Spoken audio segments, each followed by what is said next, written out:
tugeze ku munsi wa mbere wo gusenga Imana. Tuzamara iminsi 7 dusenga twigirije. Amen. Nta kintu twemereye gufata uretse amazi. Nakomeje kubasobanurira ikintu umuntu ashobora gufata abonye ko imbaraga ze zigiye kunanirwa n'amazi. Uzirinde gushiramo isukari mu mazi, uzirinde kunywa ji, uzirinde kunywa ibikoma, uzirinde gufata shokora, uzirinde gufata bombo, biswi. Two n'udufata uzamenye ko amasengesho urimo kugenda uyica. Amen. Dufite kwizera ko Imana izadushoboza muri amasengesho dutangiye, ko na amasengesho umugisha, na amasengesho adasanzwe, na amasengesho Imana yiteguye gukora imirimo n'ibitangaza ku buzima bwacu. Yesu ashimwe cyane.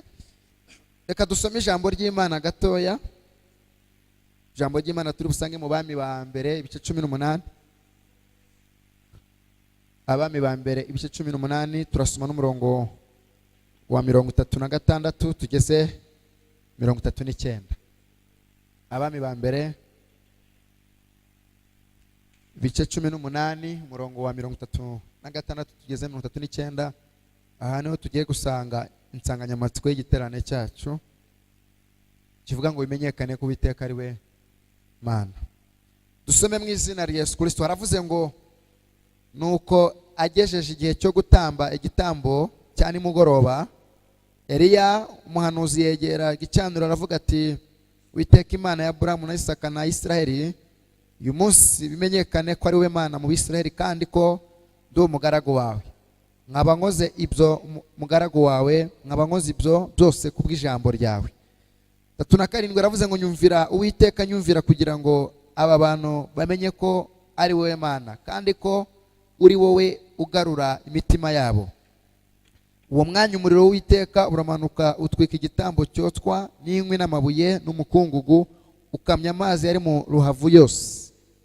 Maze abantu bose babibonye bikubita hasi bubamye, baravuga bati, Uwiteka niwe Mana, Uwiteka niwe Mana. Twese tuvuge ngo Uwiteka niwe Mana. Niyo gahunda dufite y'amasengesho yo gusenga ari muri iri jambo rivuga ngo bimenyekane ko Uwiteka ari we Mana. Yesu ashimwe cyane. Igihe turimo nicyo kugira ngo bimenyekane ko Uwiteka ari we Mana. Amen. Nagira nawe waje umunsi wa none, nawe udukurikiranye kuri YouTube, umenye ko amasengesho turimo ari kugira ngo bimenyekane ko Uwiteka ari we Mana. Muzi umuntu uvugira ijambo, umuntu uvugira ijambo ni umuntu ubusanzwe ufite ibintu arambiwe. Yesu ashimwe cyane. Ni umuntu ubusanzwe ufite ibintu yumva muri wowe arushye, akumva ko hari ibintu ashaka ko bisobanuka bidasobanutse. Imana idufashe cyane. Amen. Buriya iyo ugeragezwe mu buzima bwawe, n'ugeragezwa ukajya uhura n'ibigeragezo byinshi bitandukanye, ariko ukaba ugifite imbaraga zo kugenda, ufite imbaraga zo gusenga, ufite imbaraga zo gukaraba, ufite imbaraga zo kurya, ukarya bikemera, ufite imbaraga zo kumenya iwawe, ufite imbaraga zo kumenya abantu, burya ubutarageragezwa. Haleluya. Abantu bakigukunda, bakiguhakeya, bakikwitaho, bakikwitaba, bakiguhamagara, bakikwandikira kuri WhatsApp, burya ubutarageragezwa. Ndagira ngo ubwire umuntu wageragejwe ugeze kuri finale. Haleluya. Ucyamburana bakakubwira ati waberewe, wambaye neza, wajyanishije, burya ubutarageragezwa.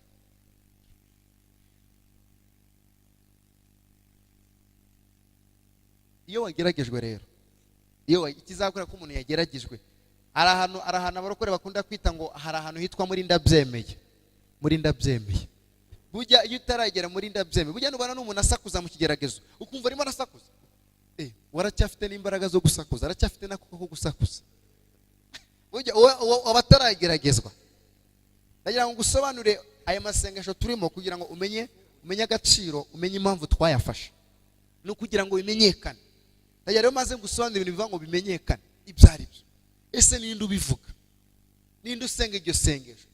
Nababwiye ku cyumweru twize ku bintu bigera muri 5 biranga umuntu usenga. Mu gusenga harimo ibyiciro 5. Babwira icya mbere ko ari ugusenga umuntu asaba. Akenshi umuntu asenga asaba Imana. ari icyo ashaka ku Mana. Icya kabiri, umuntu asenga ashima bya bindi yasabye, iyo asubijwe agaruka asenga ashima. Amen. Ikindi, umuntu asenga nanone, asenga abwira Imana ngo Mana ndashaka kugira icyo mvugaho. Abisiraheli murabyibuka, Yehoshafati mubwiye ko Abamoni n'Abamowabu bagiye kuza kumutera, ngo yihase gushaka mu maso y'Uwiteka. Niko ijambo ritubwira, ngo abwira Abayuda mwese ati nimwirize ubusa ngo mufate iminsi 3 ngo kugira ngo twumve icyo Uwiteka avugana natwe. Ese tuzajye kubatera cyangwa ntituzajye kubatera? Ayo masengesho rero bakoze ko basha kugira ngo bumve icyo Imana ibavugaho mu ntambara bari bafite. Hakaba n'andi masengesho umuntu asenga asaba ibimenyetso. Asaba ibimenyetso, kwa kundi uvuga ati Mana unyereke ko ari wowe, unyereke ko ari wowe. Cyane cyane ku basore bacu n'inkumi, ari igihe bafite umushera akavuga ati Mana unyereke niwe, ni muremure, ni inzobe, ni igikara, byo ibimenyetso. Ayo ni amasengesho umuntu asenga asaba. Yesu ashimwe cyane. None hakaba n'ayandi masengesho yitwa ngo amasengesho yitwa ngo bimenyekane Uwiteka ari we Mana. Ni amasengesho aba arimo ijambo ryitwa kwizera. Kwizera bisobanura iki? Kwizera kurarema. Kwizera ni ukwizera k'ibyo, ni ukwizera udashidikanya, ni ukumenya neza udashidikanya yuko ibyo wizeye byanga byakunda ko bitazaba, ahubwo ko bizasora, kandi ibyo wizeye ko ari iby'ukuri. Kandi umuntu ntabwo ashobora kwizera ikintu afite. Turimo turumvikana? Ntabwo umuntu ashobora kwizera ikintu umuntu afite, yizera icyo udafite. Kandi Imana ntabwo ishobora gukora ibintu ufite, ikora ibyo udafite. Kunge tuzamuri Imana icyoro mu izina rya Yesu Kristo. Twabyumvise? Ubashije kudepoza ukabona akazi, ntabwo Imana izagufasha. Izaguha ubwenge n'ibitekerezo kujya kudepoza kugira ngo ubone akazi.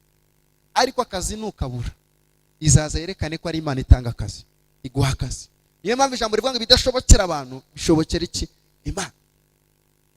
Yesu ashimwe cyane. Haleluya. Rero iyo wageze muri ndabyemeye, hamwe abantu bahamagara bakagukupa, hamwe ushobora kuba usanga ufite abantu muri telefone 200 bukarinda bwira nawe ugupupse nawe nuguhamagaye, kandi imbere birwaga baguhamagara ubutitsa. Yesu ashimwe cyane. Hamwe umuntu akwanga atanakuzi. Ndimo ndagira abantu bageze hano babirambiwe. Yesu ashimwe cyane. Hamwe utangira kuba uri kubaza ngo amaze izina ryawe, watangiye ubafite ariko arahugera ukabura n'umwe. Ndavuga ati ese noneho bimeze bite? Icyo gihe utangira kwishira mu cyiciro cyo kwiyakira, kandi Imana mu cyo yakuremeye kugira ngo uzubake urugo rw'umugisha. Ariko iyo umuntu yageze ahantu bikomeye, atangira kwishira mu cyiciro Imana itamushizemo. Yesu ashimwe cyane. Atangira kwishira mu cyiciro Imana itagize iki? Itamushizemo. Niyo mpamvu akenshi uzumva umuntu akubwira ngo erega ngo Imana ngo ntago izaza twese turi abakire. Mubaze se ibyo bintu bikuye. Ngo ntago Imana izaza twese turi abakire. Ngo erega ngo arawe yaremeye ngo kubaho neza, ngo nkanjye ubu ngo ngewe ngo sinzi icyo yanandemeye. Ariko nagira ngo ubwire muri Yeremiya 29:11 aravuga ngo erega nzi ibyo nibwira kubagirira ni ibyiza si bibi. Bira mugenzi ngo iby'Imana ibwira kugirira ni ibyiza si bibi. Mufate mu kiganza umuhanurire. Mufate mu kiganza wimurekura, mufate mu kiganza umureba. Mubwire ngo iby'Imana ibwira kugirira ni ibyiza si bibi. Ongera umubwire ngo ubwoba nibushire mu izina rya Yesu Kristo. Twongeye tuzamure Imana icyubahiro.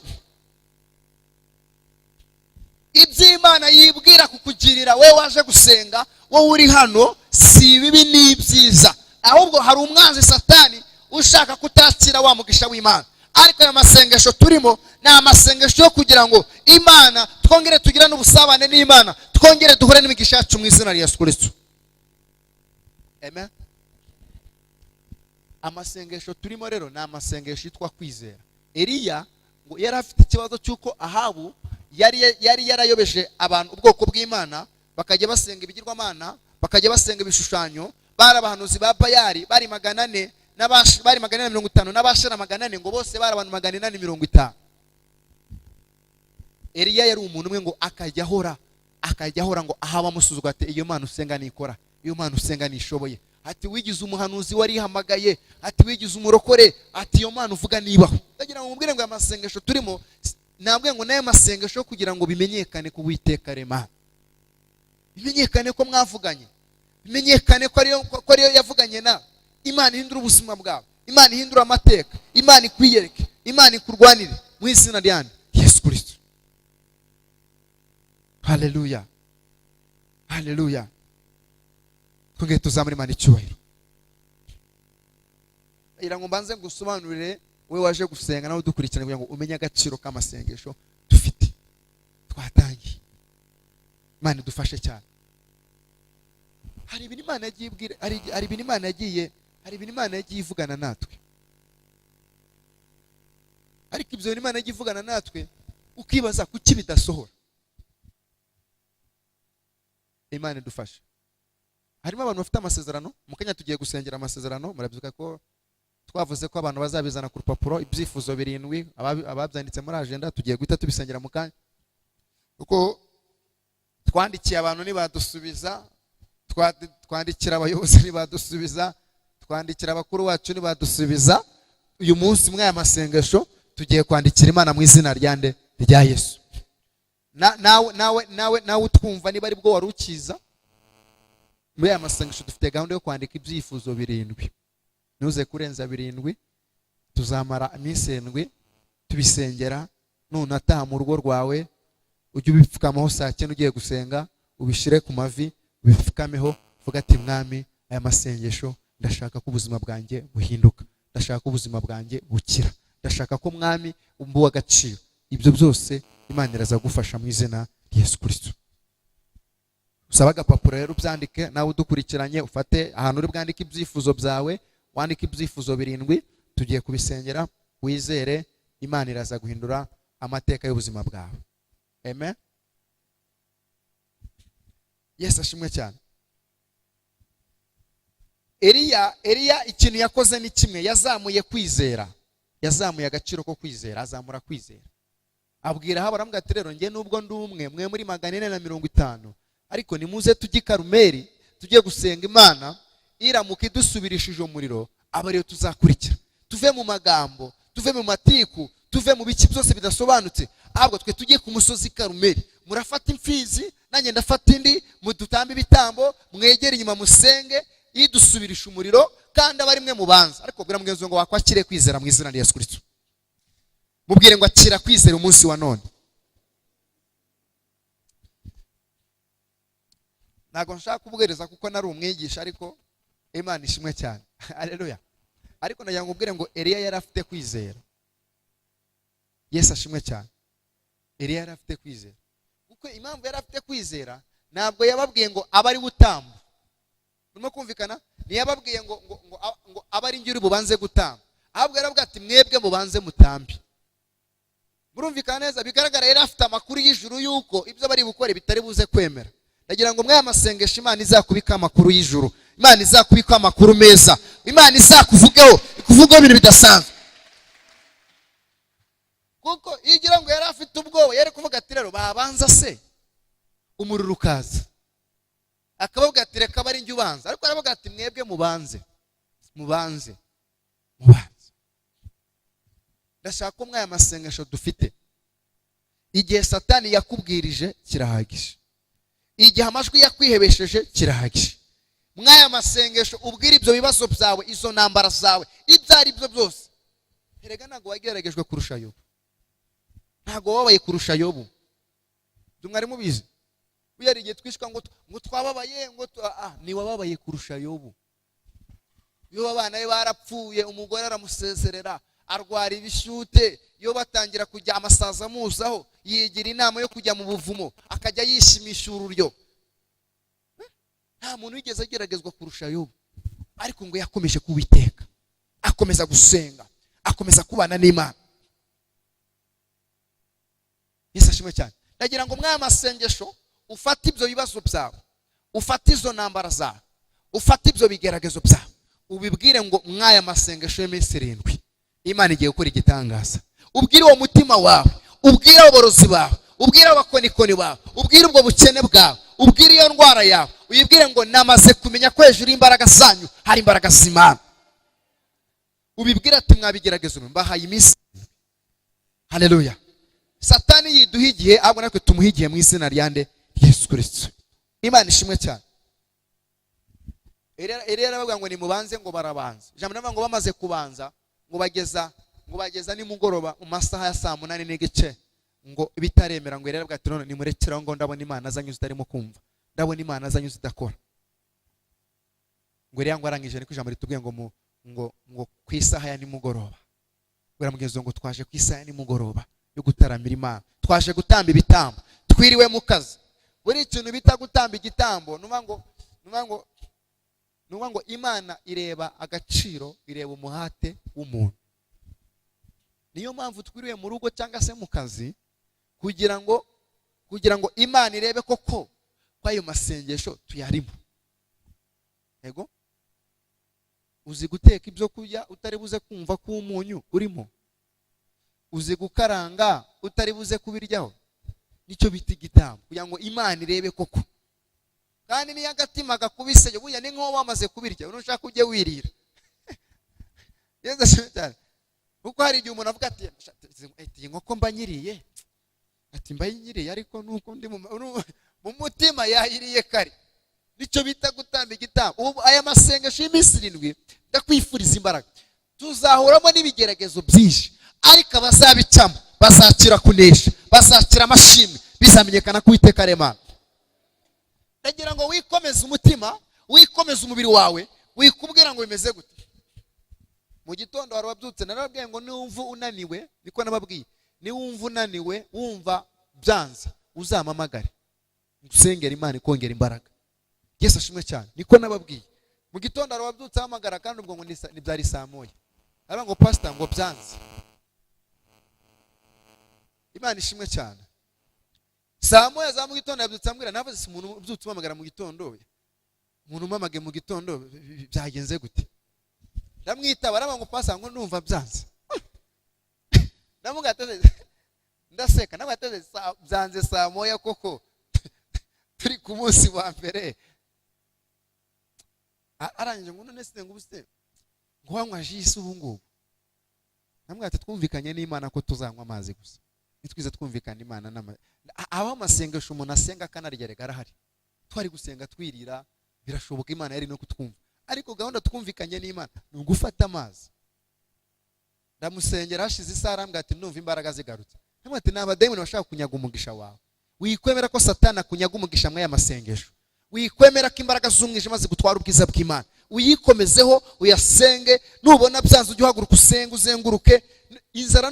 Ufata amati, wanzara we hagarara, wanzara hagarara, wa mutwe hagarara, waserere hagarara. Imana izagushoboza, ariko mwe y'amasengesho y'iminsi 7 bizamenyekana ko Uwiteka ari Imana. Amen, haleluya. N'urugamba turimo nimugira ngo biroroshye. Yesu ashimwe cyane.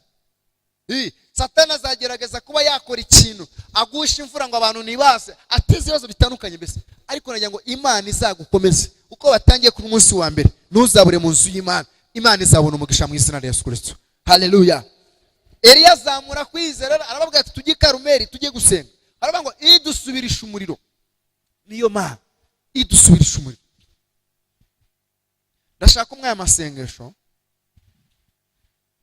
Imana igira ibintu ikora ku buzima bwawe, Imana igira ibintu ihagarika ku buzima bwawe. Ndahamye neza uko ntago turi abana, ntago turi babana batoya. Umwana nazi gusenga, umwana nazi kwambara, umwana namenya ko akeneye kubaka. Yego, umwana namenya ko igihe cyo gushaka cyarenze, umwana namenya ko akeneye akazi, n'umwana bari aho ngaho. Twe turakuze rero, ndagira ngo aya masengesho tube seriye, tuve mu bintu by'imikino, ube seriye. Ubwira Imana ngo Mana, ndashaka ko bimenyekana ko Uwiteka ari we Mana, uhindura ubuzima bwanjye. Igihe nahereye bambwira ngo baranzinze, igihe nahereye bambwira ngo barandoze, oya, iyo ndirimbo ugomba kuyihindura. Ugomba kwakira mu kanwa kawe indirimbo yishimye. Ibyo Imana yakubwiye nibisohore, ibyo Imana yakuvuzeho nibisohore, bizaza byari bitarimo gusohora. Ubwira Imana ngo mwaya masengesho y'iminsi 7 ndashaka kubyakira mu biganza byawe. Kandi ntago dukeneye ko Imana ituvugaho ibisohoza, niko nababwiye. Ntago kuko Imana ikubwiye izi kubwira ngo mwana wanjye nzagutabara. Twebwe rero ntago dukeneye iyo nzagi. Twe turashaka ngo uyu munsi iyi minsi 7 imanuke uko yamanuye umuriro, Imana imanura igitangaza cyawe. Iyo amanuye umuriro yamanura akazi kawe. Iyo amanuye umuriro yamanura gushaka. Iyo amanuye umuriro yamanura n'urubyaro rwawe. Iyo amanuye umuriro yamanura no kubona akazi. Ishoboye byose. Reka mbaga story k'umugabo umwe ngasorezeho. Ndakakubwira kugira ngo uzamure kwizera. Umugabo umwe Imana yajyaga asenga, Imana ikamubwira ngo nzakugirira neza, ikamubwira ngo nzagutabara. Yari wa mugabo yari ari mu buzima bumugoye cyane, yabaga mu kazu gato cyane kuyo akazu babagamo iyo baryamaga amaguru yarengaga umuryango. Murumva situation. Iyo yaryamaga kwa kuryama gusa amaguru yasokaga hanze, nibwo bari agasoka hanze bagacinga kugi, bari barashize akanya kugira ngo amaguru ajye asoka hanze. Nayo umugore we niko kazu yabagamo, ariko afite ibanga ryitwa kugira iki? Gusenga. Ndakwifuriza ngo wibike ijambo ryitwa gusenga. Ikindi wibike ijambo rivuga ngo nzagutabara, nzakugira neza, nzakurengera, nzakurwanira, nzakuzama. Iyo umuntu afite ijambo ryahanuye ku buzima bwe, niyo ryatinda ntago rihera. Yesu ashimwe cyane. Wa mugabo akomeza gusenga, ariko icyo namukundiraga kimwe cyo nubwo yari umukene yarazi gukorera Imana. Ndagira ngo mwaya masengesho wige gukorera Imana. Amen. Abapasiteri rero tuba dufite utubazo twinshi dutandukanye. Nababwiye ngo mwaya masengesho tuzakora amasengesho ariko twiga no gukorera Imana. Gukorera Imana urebe umuntu wafasha, urebe ikintu wakora mu nzu y'Imana. Niko nababwiye. Noneho mu gitondo hari uwamamagaye nawe arambwira ngo pastor ngo ngewe rero ngo ndabona ngo ibintu byo gusenga ngo bitari bushoboke. Ati gute? Ati waratubwiye ngo tuzasenga ariko tunakora. None nabyutse narwaye umugongo. Ati sinabashije kujya mu kazi. Ati ubwo rero urumva amasengesho ati nayishe. Ndavuga ati rero sinakubwiye akazi kawe bwite, nakubwiye gukora umurimo ukora izaguherekeza. Yesu adufashe cyane. Urumva buri wese aba yifite ibintu agenda yumva. Kwizera kutagira imirimo kuba kugize iki? Kuba gupfuye. Gusenga kutagira imirimo kuba kugize iki? Kuba gupfuye. Uwo mugabo rero akazi yakoraga yarabyukaga buri gitondo agakoropa urusengero wenyine rungana gutya. Nubwo yari umukene yaratuye doye ubuhamya tubwira ngo yavaga iwe saa 9 akagera ku rusengero saa 11. Yagendaga amasaha hafi 2. Yahagera agasanga nta muntu uhari agakoropa urusengero ari wenyine. Musi umwe Imana iramubwira ngo ikintu ukora narakibonye mu bukene bwawe, narakibonye, nzakwibukira, uzaba uw'agaciro, zagushira hejuru. Yambaraga inkweto zidasa, yambaraga ipantaro ziriho ibiremo bitandukanye, nibwo bwari ubuzima, ariko asenga yizeye Imana. Ndagira ngo mwumvishe mwaya masengesho usenge gusa Imana izakwiyereka. Nuze kureba ibyo baguvuyeho, nuze kureba ibyo bagutongera n'ibyo bakuvuzeho n'abagiye bagusebya, wizere Imana wamenye, uzatungura benshi mwaya masengesho. Uwo mugabo akomeza gusenga, akomeza gusenga. Imana ati nzabikora.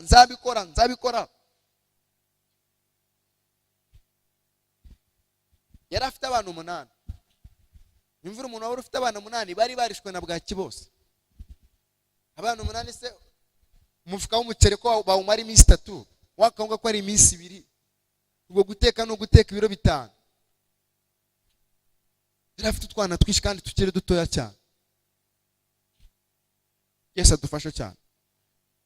Haleluya. Umunsi umwe avuye gusenga yarafashe amasengesho y'iminsi 7. Aravuga ati Imana ndashaka kumenyekana, ubuzima ndaburambiwe. Bimenyekane niba uzanabara cyangwa utazanabara. Menya ayo makuru nyamenye. Imana ati nzagutabara. Amaze kuyasoza ndagira nkwereke ukuboko kw'Imana. Amaze kuyasoza hari ikintu abakristo tugomba kuzirikana no kumenya. Ntukibwire ngo nufata amasengesho ngo Imana izahita igutabara ako kanya. Yego. Ikindi cya kabiri, uzirinde kuvuga ngo nufata amasengesho wenda urugero wayashoje ngo Imana igira iki kuvugaho. Ushobora kujya ahantu cyangwa ukaza mu rusengero ati Imana imbwire ko yabanye nanjye. Wakumva itabivuze ukagira ngo ni yabanye nawe. Yabanye nawe. Nitukitiranya ibyo nuko ari ukuntu umuntu asenga akaba ati se ko numva Imana itambwiye ko yanambonye ubu. Imana yakikora yavuze igakora itanavuze. Wa mugabo asenze yumva Imana ngo bahanuriye abandi mu rusengero, bamugezeho baramusimbuka. Aravuga ati atahababaye cyane, ati Imana ntiyanyumvishije, bigaragara ko Imana itambonye.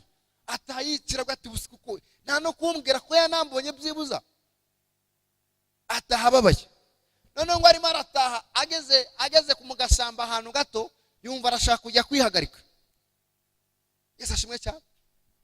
Yumva arashaka kujya kwihagarika, aragenda bagiye kwihagarika, arimo arihagarika, yumva arasa naho yihagarika ku kintu cy'ikibati, ikintu cy'ibati mbese. Ijwi riramubwira ngo reba icyo kintu. Yesu ashimwe cyane.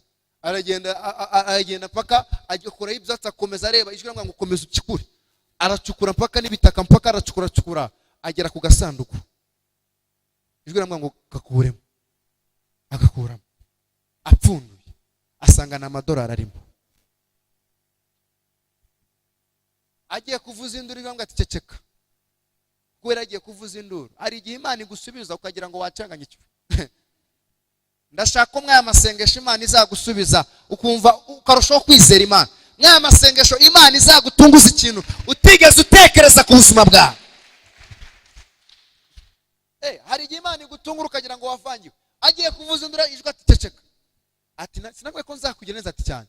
Fata aya mafaranga ugende. Byari muri za 2003. Umugabo yaragiye aravunjisha asanga ni $5,000,000 z'amanyarwanda. 2003 rero yari amafaranga afite agaciro. Uwo mugabo yarakize, ibyo ngubwira ubu ngubu asigaye yibera muri Amerika, azinaje kubakisha amazu gusa. Kubera iki? Kuko ari na jambo Imana ivuga ngo rigira iki? Ubundi nta bintu birenga kuri iryo jambo. Luka 1:3-7. Kuko ari na jambo Imana ivuga ngo rigira iki? Ndagira ngo rero namwe amasengesho ubwira Imana ati Imana iyaranje, wanyura hehe, waturuka hehe, wamanura amafaranga, wamanura akazi, wamanura buruse, wamanura visa, icyari cyo cyose. Icyo nzi nuko shaka kumenyekana ku Uwiteka rema. Wowe ntuzarebaho binyura, wizera Imana, Imana izakwiyereka. Amen. Ayo niyo masengesho turimo. Yesu ashimwe cyane. Haleluya. Urufite kukwizera, ndagira ngo uzamure kwizera. Yesu ashimwe cyane. Na Imana igikora ibitangaza bigakomera. Ari umugabo nzi Imana yajyaga imubwira ko izamuha imodoka, akumva nibishoboka kuko yumvaga kumva ko iwabo batigeze banapfuye batazifite. Reka none Yesu Imana izamukora igitangaza, umugabo agenda agura imodoka yitumije hanze, akimara kuyikura amajerwa, akiyicaramo ijwi riramubwira ngo yitware kwa kanaka. Umugabo atabazimu bashya, atangira kwirukana abazimu. Rero ari igihe twirukana abazimu atari abazimu.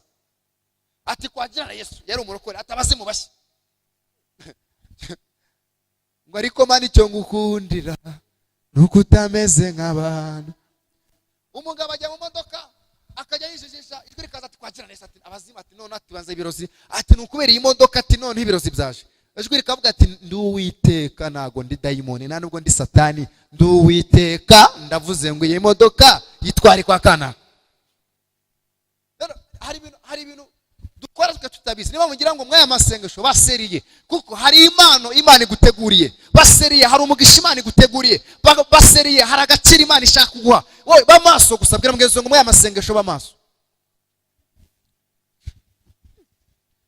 Umugabo agira ngo yafangiwe, imodoka arangije arayisiga, ajya ku musozi gusenga, yirukana iryo jwi, abahuye n'umudamu, aravuga ngo mvuga Uwiteka mbwiye, arambwe ngo ujya kuri ya musozi, banza ugende utangira ya modoka. Yari imodoka $30,000,000. Umugabo yumva none kandi icyo nkundira Imana, ijwi ryaje gusa, ryaje na namwe ushobora kurikikira, na namwe ryaje gusa. Ndagira ngo mwaya masengesho Imana izagira abantu ibuze ibitotsi, bazakuzanira umugisha wawe. Imana izagira abantu ibuze ibitotsi, bazakuzanira umugisha wawe. Ubundi gusenga ni ukwacu, gukora ni ukuwiteka. Twebwe tuje gusenga, gukora ni ukw'Imana mu izina rya Yesu Kristo. Umugabo biramuyobera, arangije araza afata ya modoka ajyamo n'umujinya mwinshi, haraza ajya gushaka wo wundi, asanga wundi arimo yibera aho ngaho yishwe n'inzara, yabuze uburyo aparika imodoka, arangije amuzanira kona, arazimuterera, nta no kuzimuha neza, n'umujinya mwinshi arazimuterera. Ndareba tese kuje ukanira imfunguzo n'icyo ngo fata yewe babizana barakaye, babizana bishimye, nuko tuzakira ibitangaza byacu mu izina rya Yesu. Amaze kurakara, Imana idufashe, amaze kurakara ngo ati Imana yambwiye ngo ninyiguhe. Umugabo wa wundi ahita yicaramo, yari asanzwe afite perime, yarabuze akazi, imodoka yicaramo, agenda avuga uko Yesu agira neza. Mwaya masengesho Imana izaguha umugisha wawe. Mwaya masengesho ibyo Satani yafunze bizafunguka mu izina rya Yesu. Wa mugabo nawe ubwo yavuye ku Mana, aragenda mu gitanda araremba, yumva yanze Imana. Nyuma y'ukwezi Imana imukubita imodoka ya miliyoni 100, iramubwira ngo iyo utanyumvira wari gupfa. Amen. Biramubwira ngo nawe Imana iragutungura mwaya masengesho. Mubwire ngo mwaya masengesho Imana igiye gutunguza igitangaza cy'Imana, kuko ibigomba kumenyekana nuko Imana igomba guhindura ubuzima bwacu. Twongera Imana amashimwe cyane mu izina rya Yesu Kristo.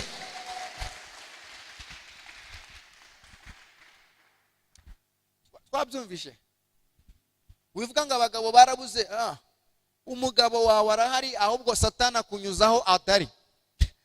Bari n'abasore bishiramo cyangwa abakobwa ngo umugabo yarabuze, ngo abakobwa beza barabuze. Imana iravuze ngo Imana ikurema ikuremera n'uwo muzabana. Ukimara kuvuka direct uwo munsi Imana ihitire mu muntu muzabana, yaba umugabo yaba umugore, Imana iramurema. Rero icyo Satani akora, akunyuza mu nzira utahura n'uwawe, ikindi akakuzana abantu badashobotse. Ariko ngo mwaya masengesho uwawe, yaba ari mu ishyamba, yaba ari mu mwobo, yaba ari he, uyu munsi wa none imbaraga z'Imana zimukure muri iryo shamba, azatuza guhagaza imbere akubwira ngo ninjye Uwiteka yakuntumye mu izina rya Yesu.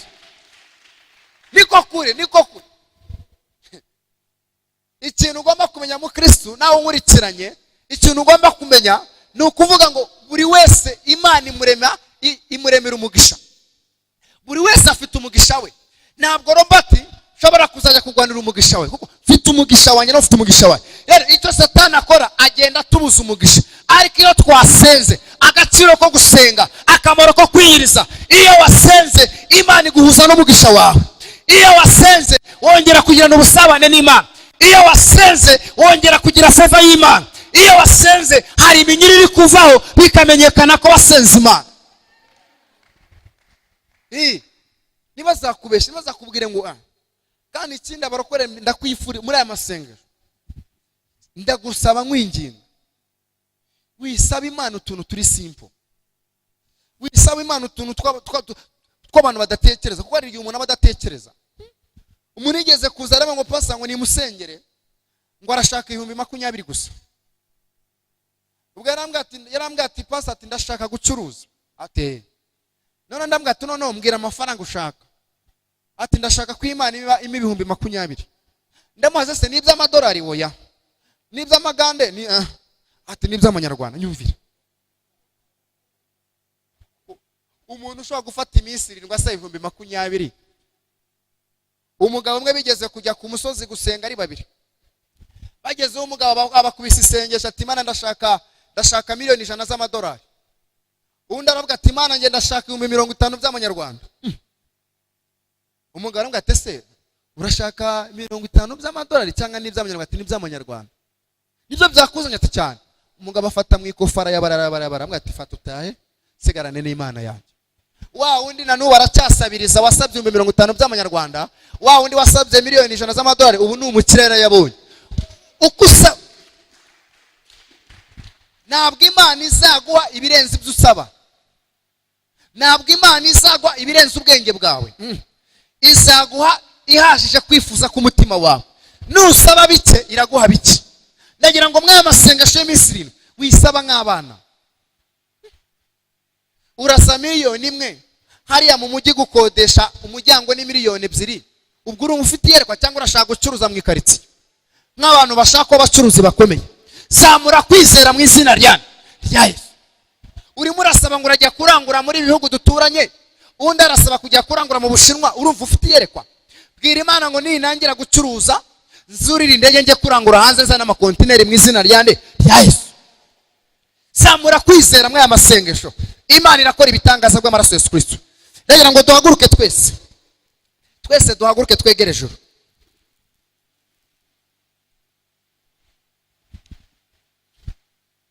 Kasubiremo iri tangazo ku bantu baje nyuma. Imana igufashe ubikore vuba turirimba akaririmbo. Joshua budushakira akaririmbo turi imbabazi ze n'urukundo rwe. Hanyuma we waje nyuma dufite gahunda y'amasengesho yo kwigiriza. Nta kurya nta kunywa uretse amazi. Uzi ko wajuriye uzamura ikiganza tugusaba Imana imbabazi. Nakomeje mbivuga kuva kare. Umuntu waje nyuma akaba yaje yariye azamura ikiganza tumusaba Imana imbabazi. Mana dusabye imbabazi bw'amaraso Yesu Kristo, wore kandi ubagire neza ni mu izina rya Yesu. Amen.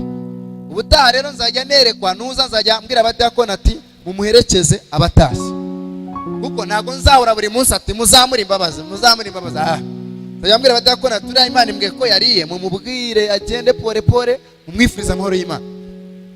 Amen.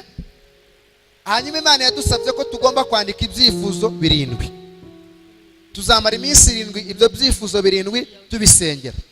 Ndagira ngo niba ari bwo kibyumva saba agapapuro n'ikaramu wandika ibyo byifuzo 7, wabyandika ku rupapuro, wabyandika kuri agenda, kuko tugiye kuzamura ibyo byifuzo tubisengera.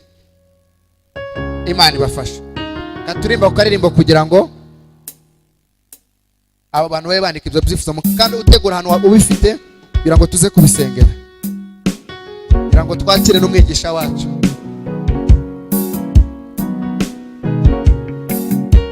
Nawe udukurikiranye ufata ibyo byifuzo byawe urupapuro rwawe mukanya tugiye kubisengera. Turagusengera kandi Imana iraza guhindura amateka y'ubuzima bwawe. Uraza kubona ukuboko kw'Imana. Imbabazi ze n'urukundo rwe nibyo bituma tudashiraho. Imbabazi ze n'urukundo rwe nibyo bituma tudashiraho. Imbabazi ze n'urukundo rwe nibyo bituma tudashiraho. Imbabazi ze n'urukundo rwe nibyo bituma tudashiraho. Imbabazi ze n'urukundo rwe nibyo bituma kuko imigambi yawe muri jyewe kuko imigambi yawe muri jyewe ari bisa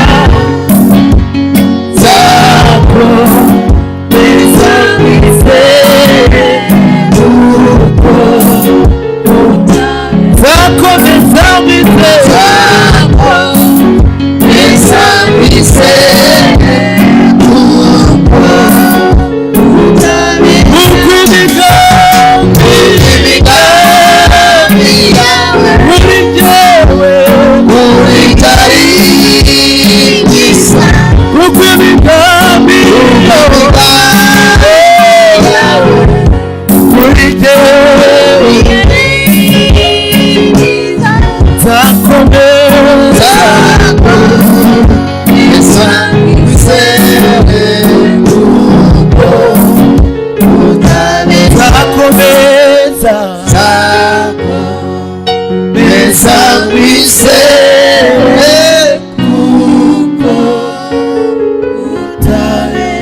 Fata ibyifuzo byawe ahantu wabyanditse dusenge Imana. Dufite kwizera ko ari ibintu Imana igiye gukora muri ibyifuzo. Twagiye twizera abantu ntibyashoboka, twagiye twandikira abantu impapuro zitandukanye nibadusubiza, twagiye twandikira abantu messages zisanzwe nibadusubiza, ariko twandikiye Imana yo mu ijuru. Haleluya. Nyabuneka nuze gusaba ibintu biri simple nabanje kubigusaba. Hari igihe umuntu yandika icyifuzo ati Imana ndashaka ikibanza, ugasanga hepfo aranditse ndashaka inzu, ukibaza ikibanza n'inzu araho bitaniye. Ukumva ngo navuze ati Mana mpa amafaranga, ugasanga hepfo yanditse ngo Mana mpa akazi. Nubona akazi urabona amafaranga. Andika nk'ibe nk'abantu bafite iyerekwa, biramwezo ngo ugire iyerekwa mu izina rya Yesu Kristo. Haleluya. Zamura dusenga Imana. Zamura ibyifuzo byawe, ndetse nawe udukurikiranye kuri YouTube kuri live, uzamura ibyifuzo byawe, byandike ku rupapuro, uzamure kwizera. Dufite kwizera ko Imana igiye guhindura amateka, dufite kwizera ko Imana igiye gukora byinshi mu izina rye. Zamura ibiganza, zamura ibyifuzo byawe gusa. Manura ikiganza uzamure icyifuzo cyawe gusa. Mana mu izina rya Yesu, uri Imana ifite imbaraga. Ijambo ryaratubwiye ngo kwizera kurarema. Aya masaha twandikiye wowe, twanditse ibyifuzo 7 n'aya masengesho y'iminsi 7 ku munsi wa mbere. Mwami twiyirije kuko turi imbere yawe. Dufite kwizera kuri Imana ishoboye, dufite kwizera kuri Imana ihinduka, dufite kwizera kuri Imana idahinduka, dufite kwizera kuri Imana ikiza. Mwami tuzamuye kwizera. Reba ibyifuzo data twese twanditse imbere yawe. Haza kwifuza kwa abana bawe, haza kwifuza k'imitima yacu. Turemera amashimwe mu izina rya Yesu Kristo. Hindura amateka, hindura ubuzima mu izina rya Yesu. Bitagenda bigende, bidashoboka bishoboke, ibyo tudashaka ntibigende mu izina rya Yesu Kristo. Dutesheje agaciro imbaraga ziturwanya, turananiza imbaraga z'umwijima katika jina la Yesu Kristo. Mana la benesidele mrefreda. Hera ku cyifuzo cya mbere, ugere ku cyifuzo cya 7, udusubize data wa twese. Turambiye ubuzima, turambiye imibereho, hari ibyo duhaze, turambiye agasuro ka Satani mu izina rya Yesu. Ohereza marayika w'Imana ujye ubasha kureba usaba kwa abana bawe, bahere ku cyifuzo cya mbere, uhaze kwifuza kwacu. Mw'iyi minsi 7 twiteguye kuzadusubiza, mw'iyi minsi 7 twiteguye kujya kutugira neza, mw'iyi minsi 7 twiteguye ubutsinzi, mw'iyi minsi 7 twiteguye Mwami ko bigiye kumenyekana ko twasenze, ko bigiye kumenyekana kuri uwera, ko bigiye kumenyekana kushoboye byose. Subira mw'iri sengesho, subira mw'iri sengesho, vuga ngo Mwami Yesu, uyu munsi wa none ni wowe nizeye. Ntabwo nizeye abantu kuko narabizeye ntacyo bamariye. Ntabwo nizeye ubwenge bwanjye kuko ntacyo bwamariye. Ariko uyu munsi wa none nizeye ijambo ryawe rivuga ngo kwizera kurarema, rivuga ngo kwizera kurarema. Nizeye ijambo ryawe ribasha gusenya imbaraga z'umwijima, rikazana iby'agaciro ku buzima bwanjye. Vuga ngo Mwami Yesu, uyu munsi wa none zamuye kwizera kuri ibi byifuzo kugira ngo usubize, kugira ngo usubize. Kuko Mana ndi umwana wawe, ndi umwana wawe warose mu bise by'amaraso yawe kugira ngo uzangirire neza. Kandi Mana ndagushimira kuko uri Imana ivuga, wategeka bigakomera, kandi iyo uvuze urasohoza. Ndagushimye ko ibyo nakwandikiye ugiye kubisohoza bikamenyekana ko Uwiteka ari Imana. Ndagushimye Mana ko ugiye kunsubija, ndagushimye ko Mana no kuntabara, ndagushimye ko Mana no kungirira neza. Icyubahiro kibi cyawe ni mu izina rya Yesu Kristo. Amen. Dukomere Imana amashimwe cyane mu izina rya Yesu Kristo. Twicare mu bwiza bw'Imana. Tugeze ku munsi wa mbere wo gusenga Imana. Tuzamara iminsi 7 dusenga twigirije. Amen. Nta kintu twemereye gufata uretse amazi. Nakomeje kubasobanurira ikintu umuntu ashobora gufata abonye ko imbaraga ze zigiye kunanirwa n'amazi.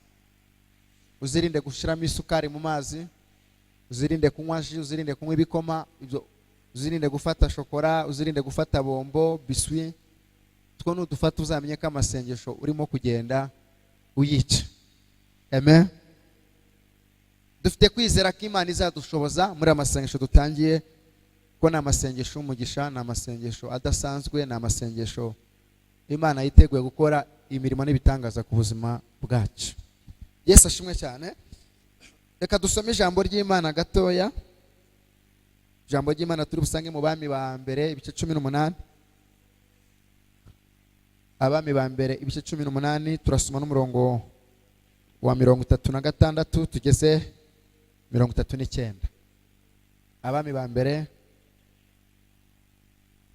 ibice 18 umurongo wa 36 tugeze 39. Aha niho tugiye gusanga insanganyamatsiko y'igiterane cyacu kivuga ngo bimenyekane ko Uwiteka ari we Mana. Dusome mu izina rya Yesu Kristo. Haravuze ngo nuko agejeje igihe cyo gutamba igitambo cya nimugoroba, Eliya umuhanuzi yegera igicaniro aravuga ati, Uwiteka Imana ya Aburahamu na Isaka na Isiraheli, uyu munsi bimenyekane ko ari we Mana mu Bisiraheli, kandi ko ndi umugaragu wawe. Nkaba nkoze ibyo mugaragu wawe, nkaba nkoze ibyo byose kubw'ijambo ryawe. 37 aravuze ngo nyumvira Uwiteka, nyumvira kugira ngo aba bantu bamenye ko ari wowe Mana, kandi ko uri wowe ugarura imitima yabo. Uwo mwanya umuriro w'Uwiteka uramanuka utwika igitambo cyotwa n'inkwi n'amabuye n'umukungugu, ukamya amazi yari mu ruhavu yose. Maze abantu bose babibonye bikubita hasi bubamye baravuga bati, Uwiteka niwe Mana, Uwiteka niwe Mana. Twese tuvuge ngo Uwiteka niwe Mana. Niyo gahunda dufite y'amasengesho yo gusenga ari muri iri jambo rivuga ngo bimenyekane ko Uwiteka ari we Mana. Yesu ashimwe cyane. Igihe turimo nicyo kugira ngo bimenyekane ko Uwiteka ari we Mana. Amen. Ndagira nawe waje uyu munsi wa none, nawe udukurikiranye kuri YouTube, umenye ko amasengesho turimo ari ayo kugira ngo bimenyekane ko Uwiteka ari we Mana. Muzi umuntu uvugira ijambo, umuntu uvugira ijambo ni umuntu uba usanzwe ufite ibintu arambiwe. Yesu ashimwe cyane. Ni umuntu uba usanzwe ufite ibintu yumva muri wowe arushye, akumva ko hari ibintu ashaka ko bisobanuka bidasobanutse. Imana idufashe cyane. Amen. Buriya iyo ugeragezwe mu buzima bwawe, n'ugeragezwa ukajya uhura n'ibigeragezo byinshi bitandukanye, ariko ukaba ugifite imbaraga zo kugenda, ufite imbaraga zo gusenga, ufite imbaraga zo gukaraba, ufite imbaraga zo kurya, ukarya bikemera, ufite imbaraga zo kumenya iwawe, ufite imbaraga zo kumenya abantu, burya uba utarageragezwa. Haleluya.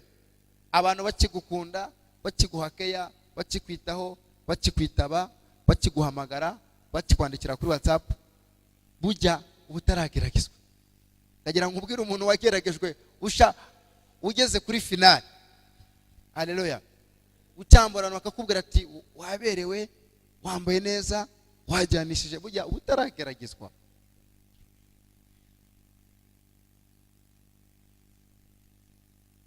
Iyo wageragejwe rero, ikizakora ko umuntu yageragejwe, ari ahantu abarokore bakunda kwita ngo hari ahantu hitwa muri ndabyemeye. Muri ndabyemeye. Burya iyo utaragera muri ndabyemeye, burya nubana n'umuntu asakuza mu kigeragezo, ukumva arimo arasakuza, waracyafite n'imbaraga zo gusakuza, aracyafite n'ako ko gusakuza. Burya abatarageragezwa. Ndagira ngo gusobanure aya masengesho turimo kugira ngo umenye agaciro, umenye impamvu twayafashe, no kugira ngo bimenyekane. Ndagira rero maze gusobanura ibintu bivuga ngo bimenyekane ibyo ari byo. Ese ninde ubivuga? Ninde usenga iryo sengesho? Nababwiye ku cyumweru twize ku bintu bigera muri 5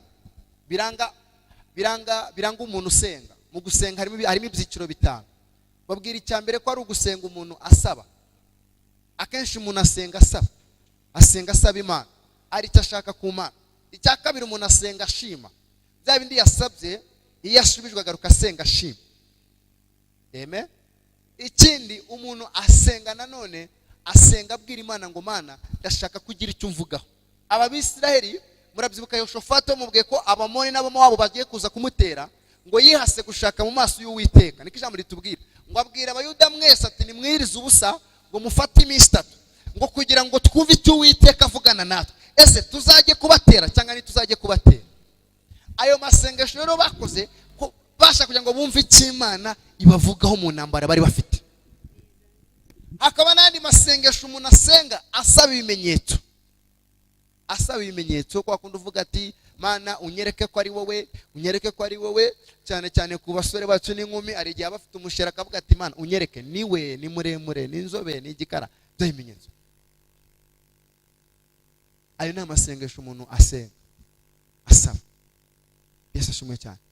None hakaba n'ayandi masengesho yitwa ngo amasengesho yitwa ngo bimenyekane Uwiteka ari we Mana. Ni amasengesho aba arimo ijambo ryitwa kwizera. Kwizera bisobanura iki?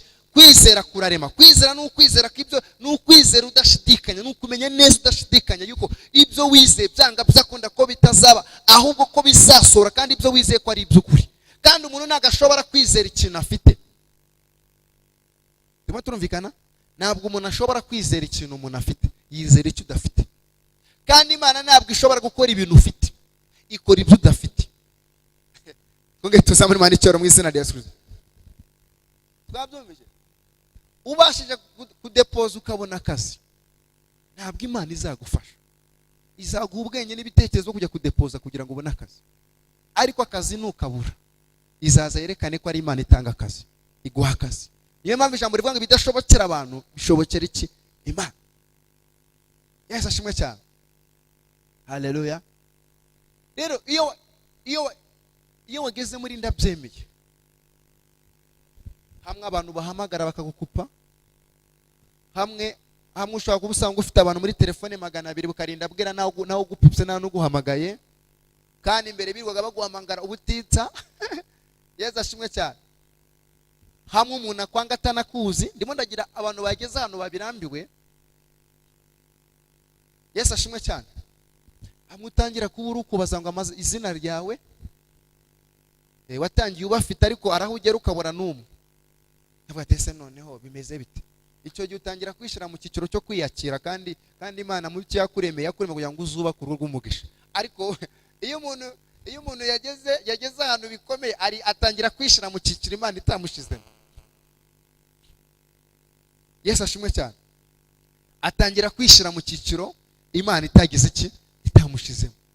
Niyo mpamvu akenshi uzumva umuntu akubwira ngo erega ngo Imana ngo ntago izaza twese turi abakire. Mubaze se ibyo bintu bikuye. Ngo ntago Imana izaza twese turi abakire. Ngo erega ngo arabo yaremeye ngo kubaho neza, ngo nkanjye ubu ngo ngewe ngo sinzi icyo yanandemeye. Ariko nagira ngo ubwire muri Yeremiya 29:11 aravuga ngo erega nzi ibyo nibwira kubagirira ni ibyiza si bibi. Biramugenzo ngo iby'Imana yibwira kugirira ni ibyiza si bibi. Mufate mu kiganza umuhanurire. Mufate mu kiganza wimurekura, mufate mu kiganza umureba. Mubwire ngo iby'Imana yibwira kugirira ni ibyiza si bibi. Ongera umubwire ngo ubwoba nibushire mu izina rya Yesu Kristo. Twongeye tuzamure Imana icyubahiro. Iby'Imana yibwira kukugirira we waje gusenga, wowe uri hano, si bibi ni ibyiza. Ahubwo hari umwanzi Satani ushaka kutakira wa mugisha w'Imana. Ariko aya masengesho turimo ni amasengesho yo kugira ngo Imana twongere tugirane ubusabane n'Imana, twongere duhure n'imigisha yacu mu izina rya Yesu Kristo. Amen. Amasengesho turimo rero ni amasengesho yitwa kwizera.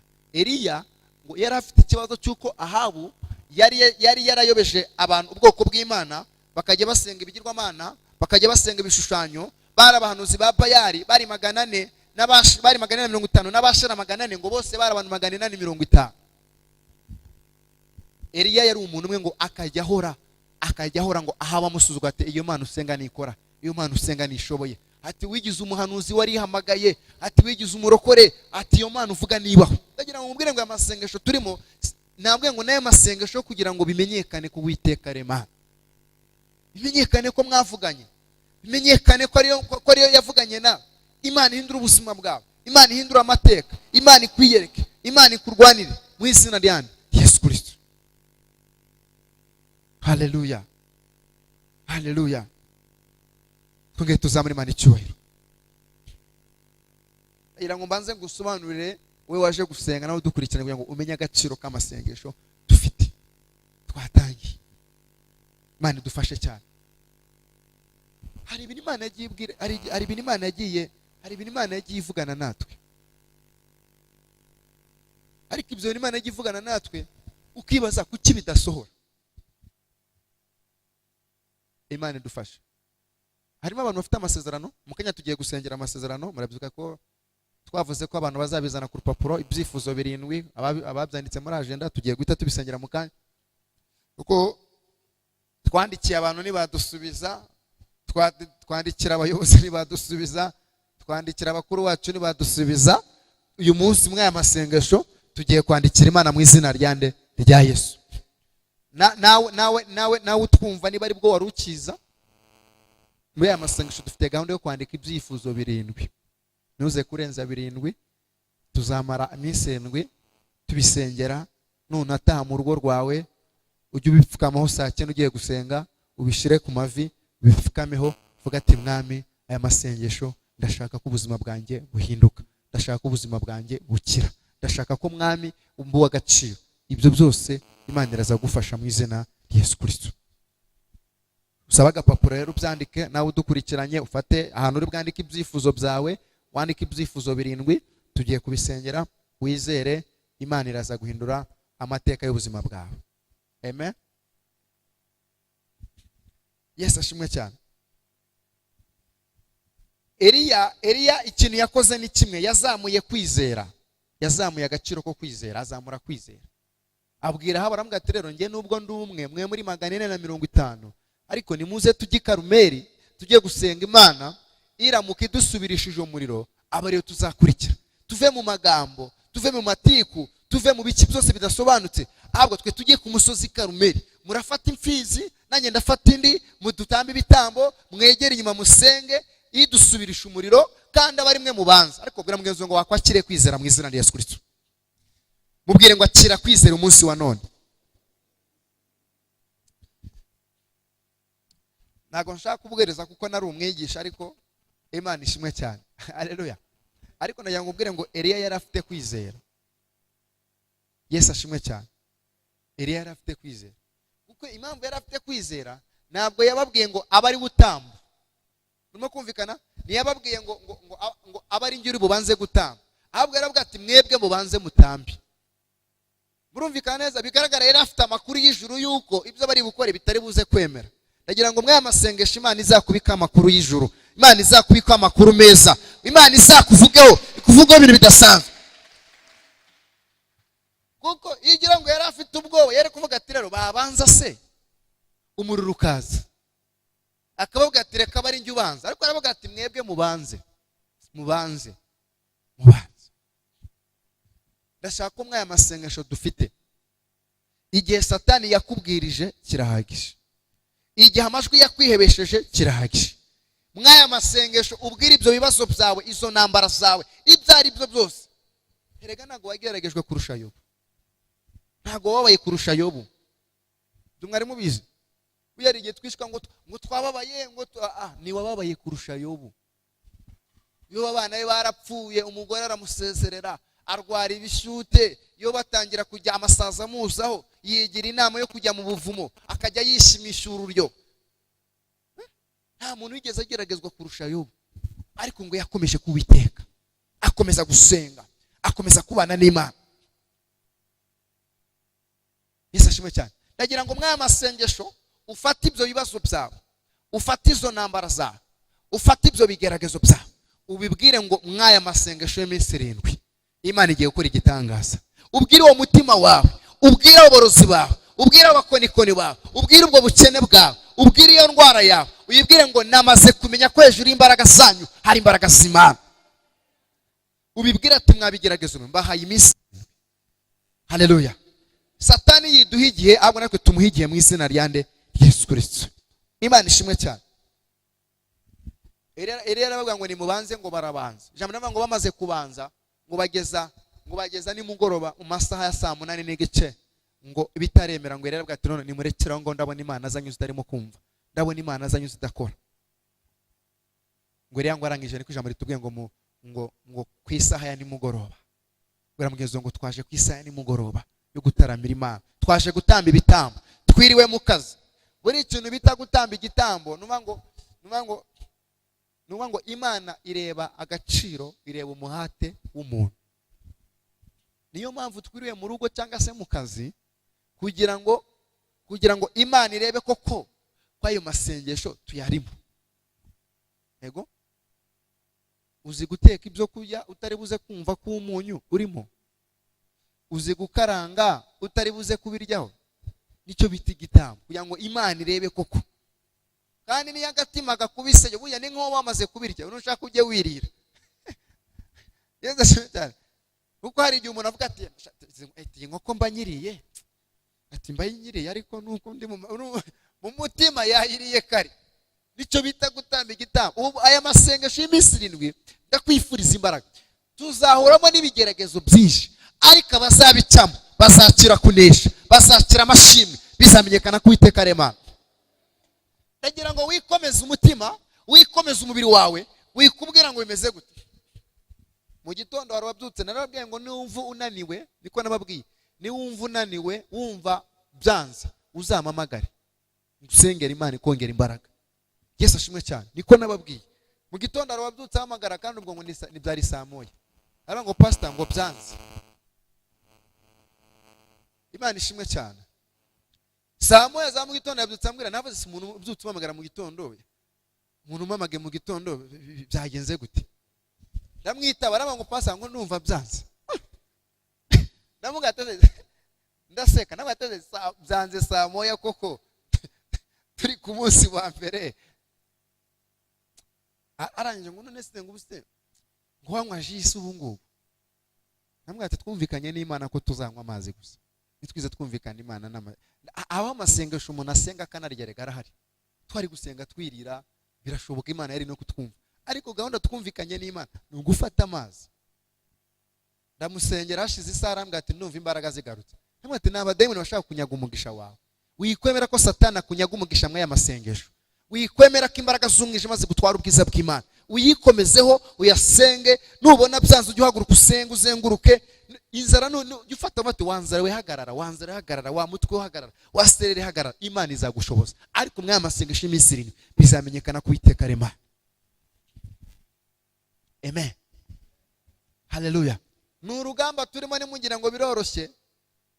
Yesu ashimwe cyane. Satana azagerageza kuba yakora ikintu agusha imvura ngo abantu nibase, ateze ibibazo bitandukanye mbese. Ariko nagira ngo Imana izagukomeze. Uko batangiye ku munsi wa mbere, ntuzabure mu nzu y'Imana. Imana izabona umugisha mu izina rya Yesu Kristo. Hallelujah. Eliya azamura kwizera, arababwira ati tujye Karumeli tujye gusenga. Aravuga ngo idusubirisha umuriro. Niyo Mana idusubirisha umuriro. Ndashaka umwe y'amasengesho Imana igira ibintu ikora ku buzima bwawe. Imana igira ibintu ihagarika ku buzima bwawe. Ndahamye neza uko turi ntago turi abana, ntago turi ba abana batoya. Umwana nazi gusenga, umwana nazi kwambara, umwana namenya ko akeneye kubaka. Yego, umwana namenya ko igihe cyo gushaka cyarenze, umwana namenya ko akeneye akazi, n'umwana bari aho ngaho. Twe turakuze rero. Nagira ngo aya masengesho tube seriye. Tuve mu bintu by'imikino, ube seriye. Ubwira Imana ngo Mana, ndashaka ko bimenyekana ko Uwiteka ari we Mana. Uhindura ubuzima bwanjye.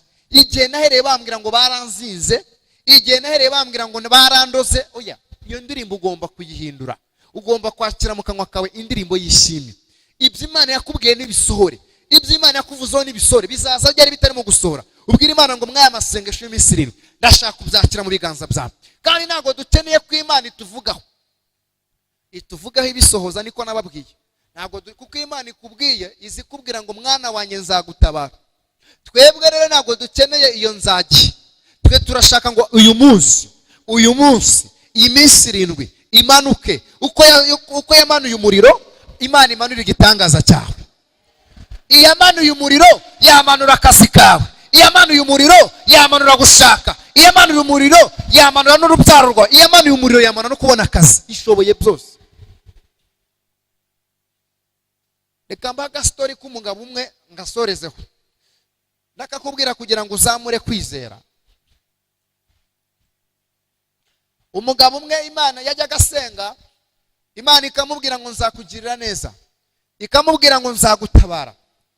Yari wa mugabo yari ari mu buzima bumugoye cyane, yabaga mu kazu gato cyane kuyo akazu babagamo iyo baryamaga amaguru yarengaga umuryango.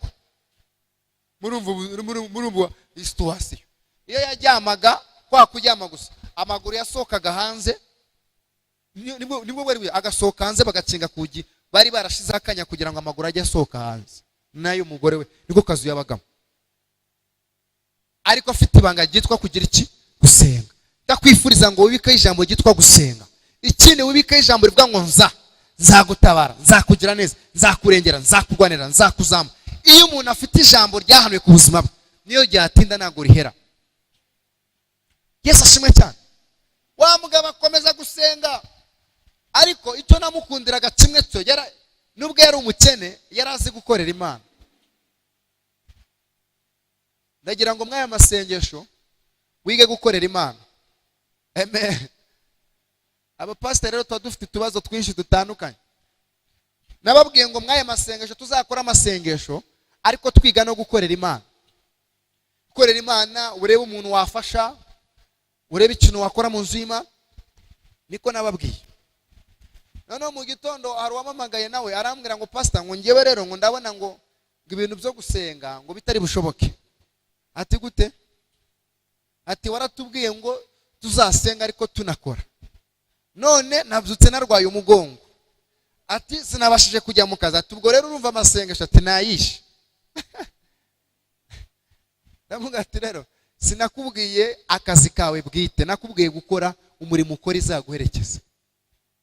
Yesu adufashe cyane. Urumva buri wese aba yumva, aba yifite ibintu agenda yumva. Kwizera kutagira imirimo kuba kugize iki? Kuba gupfuye. Gusenga kutagira imirimo kuba kugize iki? Kuba gupfuye. Uwo mugabo rero akazi yakoraga, yarabyukaga buri gitondo agakora ku rusengero wenyine rungana gutya. Nubwo yari umukene, yaratuye doye buhamya tubwira ngo yavaga iwe saa 9 akagera ku rusengero saa 11. Yagendaga amasaha hafi 2. Yahagera agasanga nta muntu uhari, agakora ku rusengero ari wenyine. Musi umwe Imana iramubwira ngo ikintu ukora narakibonye mu bukene bwawe, narakibonye, nzakwibukira, uzaba uw'agaciro, zagushira hejuru. Yambaraga inkweto zidasa, yambaraga ipantaro ziriho ibiremo bitandukanye, nibwo bwari ubuzima, ariko asenga yizeye Imana. Ndagira ngo mwumvishe mwaya masengesho, usenge gusa Imana izakuyereka. Nuze kureba ibyo bakuvuyeho, nuze kureba ibyo bagutongera n'ibyo bakuvuzeho n'abagiye bagusebya, wizere Imana wamenye, uzatungura benshi mwaya masengesho. Uwo mugabo akomeza gusenga, akomeza gusenga Imana ati nzabikora.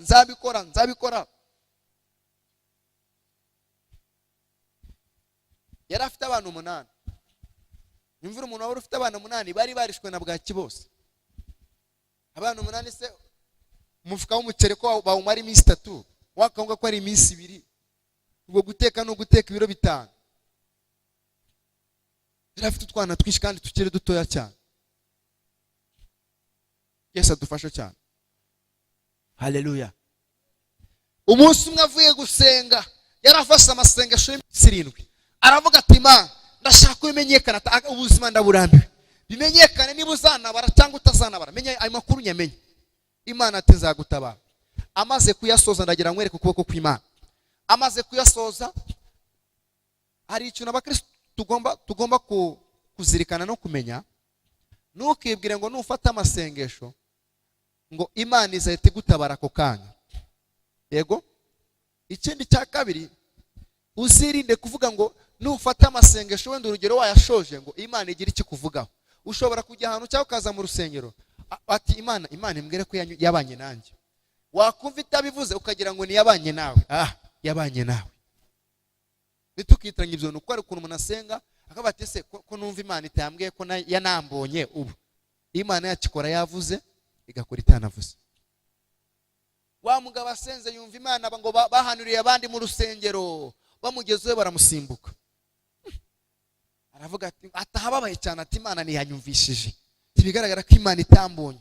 Atayikira ati busikuko nta no kumbwira ko yanambonye byibuza. Atahababaye. None ngo arimo arataha, ageze ku mugasamba ahantu gato, yumva arashaka kujya kwihagarika. Yesu ashimwe cyane. Yumva arashaka kujya kwihagarika, aragenda bagiye kwihagarika, arimo arihagarika, yumva arasa naho yihagarika ku kintu cy'ikibati. Kintu cy'ibati mbese. Ijwi riramubwira ngo reba icyo kintu. Yesu ashimwe cyane. Aragenda paka agikora ibyatsi akomeza areba, ijwi riramubwira ngo komeza ukikure. Aracukura mpaka n'ibitaka mpaka aracukura agera ku gasanduku. ijwi riramubwira ngo gakuremo, agakuramo, apfunduye asanga n'amadolari arimo. Agiye kuvuza induru riramubwira ati ceceka, kubera agiye kuvuza induru. Hari igihe Imana igusubiza ukagira ngo wacanganye icyo. Ndashaka umwaya masengesho Imana izagusubiza ukumva ukarushaho kwizera Imana. Mwaya masengesho Imana izagutunguza ikintu utigeze utekereza ku buzima bwawe. Hari igihe Imana igutungura ukagira ngo wavangiwe. Agiye kuvuza induru ijwi ati ceceka, ati sinabwiye ko nzakugira neza, ati cyane, fata aya mafaranga ugende. Byari muri za 2003. Umugabo yaragiye aravunjisha asanga ni miliyoni 5 z'amanyarwanda. 2003 rero yari amafaranga afite agaciro. Uwo mugabo yarakize, ibyo ngubwira ubu ngubu asigaye yibera muri Amerika, azinaje kubakisha amazu gusa. Kubera iki? Kuko ari na jambo Imana ivuga ngo rigira iki. Ubundi nta bintu birenga kuri iryo jambo. Luka 1:3-7. Kuko ari na jambo Imana ivuga ngo rigira iki. Ndagira ngo rero nawe mwaya masengesho ubwira Imana ati Imana iyaranje, wanyura hehe, waturuka hehe, wamanura amafaranga, wamanura akazi, wamanura buruse, wamanura visa, icyo ari cyo cyose. Icyo nzi nuko nshaka kumenyekana ku Uwiteka Imana. Wowe ntuzareba aho binyura, wizera Imana, Imana izakuyereka. Amen. Ayo niyo masengesho turimo. Yesu ashimwe cyane. Haleluya. Urufite uko kwizera, ndagira ngo uzamure kwizera. Yesu ashimwe cyane. Naho Imana igikora ibitangaza bigakomera. Ari umugabo nzi Imana yajyaga imubwira ko izamuha imodoka, akumva nibishoboka kuko yumvaga akumva ko iwabo batigeze banapfuye batazifite. Reka none Imana izamukora igitangaza, umugabo agenda agura imodoka yitumije hanze, akimara kuyikura amajerwa, akiyicaramo ijwi riramubwira ngo yitware kwa kanaka. Umugabo atabazimu bashya, atangira kwirukana abazimu. Rero ari igihe twirukana abazimu atari abazimu. Ati kwagira na Yesu yari umurokore, atabazimu bashya. Ngo ariko Mana icyo ngukundira nuko utameze nk'abantu. Umugabo ajya mu modoka akajya yijijisha, ijwi rikaza ati kwagira na Yesu, ati abazimu, ati none ati banze ibirozi, ati nukubera iyi modoka, ati none ibirozi byaje. Ijwi rikavuga ati ndi Uwiteka, ntago ndi dayimoni, nta nubwo ndi satani, ndi Uwiteka, ndavuze ngo iyi modoka yitware kwa kanaka. Hari ibintu dukora tutabizi. Niba mugira ngo mwaya masengesho baseriye, kuko hari impano Imana iguteguriye. Baseriye hari umugisha Imana iguteguriye. Baseriye hari agaciro Imana ishaka kuguha. Wowe bamaso gusa, bwira mugenzi ngo mwaya masengesho bamaso. Umugabo agira ngo yafangiwe, imodoka arangije arayisiga, ajya ku musozi gusenga, yirukana iryo jwi, abahuye n'umudamu, aravuga ngo mvuga Uwiteka mbwiye, arambwe ngo ujya kuri ya musozi, banza ugenda utanga iriya modoka. Yari imodoka $30,000,000. Umugabo yumva noneho kandi icyo nkundira Imana, ijwi ryaje gusa, ryaje na namwe ushobora kurikikira, na namwe ryaje gusa. Ndagira ngo mwaya masengesho Imana izagira abantu ibuze ibitotsi, bazakuzanira umugisha wawe. Imana izagira abantu ibuze ibitotsi, bazakuzanira umugisha wawe. Ubundi gusenga ni ukwacu, gukora ni ukuwiteka. Twebwe tuje gusenga, gukora ni ukw'Imana mu izina rya Yesu Kristo. Umugabo biramuyobera, arangije araza afata ya modoka, ajyamo n'umujinya mwinshi, haraza ajya gushaka wundi, asanga wundi arimo yibera aho ngaho yishwe n'inzara, yabuze uburyo. Aparika imodoka, arangije amuzanira kona, arazimuterera, nta no kuzimuha neza, n'umujinya mwinshi arazimuterera. Ndabatese kuje ukanira imfunguzo n'icyeca ngo fata. Yewe babizana barakaye, babizana bishimye, nuko tuzakira ibitangaza byacu mu izina rya Yesu. Amaze kurakara, Imana idufasha, amaze kurakara ngo ati Imana yambwiye ngo ninyiguhe. Umugabo wa wundi ahita yicaramo, yari asanzwe afite perime, yarabuze akazi, imodoka yicaramo, agenda avuga ko Yesu agira neza. Mwaya masengesho Imana izaguha umugisha wawe. Mwaya masengesho ibyo Satani yafunze bizafunguka mu izina rya Yesu. Wa mugabo nawe ubwo yavuye ku Mana, aragenda mu gitanda araremba, yumva yanze Imana. Nyuma y'ukwezi Imana imukubita imodoka ya miliyoni 100, iramubwira ngo iyo utanyumvira wari gupfa. Amen. Biramubwira ngo nawe Imana iragutungura mwaya masengesho. Mubwire ngo mwaya masengesho Imana igiye gutunguza igitangaza cy'Imana, kuko ibigomba kumenyekana nuko Imana igomba guhindura ubuzima bwacu. Twongera Imana amashimwe cyane mu izina rya Yesu Kristo.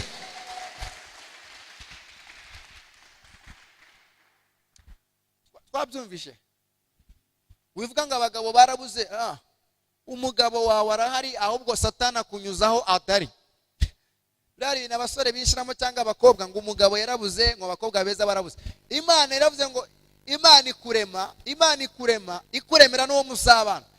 Ukimara kuvuka direct uwo munsi Imana ihitire mu muntu muzabana, yaba umugabo yaba umugore, Imana iramurema. Rero icyo Satani akora, akunyuza mu nzira utahura n'uwawe.